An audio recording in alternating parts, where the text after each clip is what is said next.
বন্ধু রেডি? হয় বন্ধু রেডি। অ্যাকশন।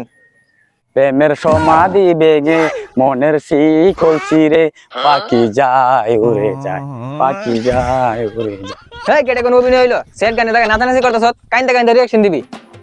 এই আমি কেমনে কান্দা কান্দা রিঅ্যাকশন দেবো? আমার কি গার্লফ্রেন্ড আছে? আমি কি ফেকা গাইছি আমি কান্দা রিঅ্যাকশন দেবো? একটা কাজ কর, আমার গার্লফ্রেন্ড সাদিয়ার নাম্বার দি তোরে, তুই প্রপোজ কর, যদি না দেয় এবার তুই সেট রিঅ্যাকশন দিবি। তো নাম্বারটা দে। 013286789। হ্যালো সাদিয়া, আমি তোমাকে অনেক ভালোবাসি। আমার বন্ধু জন এই কথাটা বলতে পারে নাই, আই লাভ ইউ। এই কথাটা বলতে তোমার এত টাইম লাগে? ওই কালোয়াকে তো আমার এমনিতে পছন্দ নয়, আমিও তোমাকে ভালোবাসি, আই লাভ ইউ। প্রেমের সমাধি ভেঙে মনের শিকল ছিঁড়ে পাখি যায় উড়ে যায়।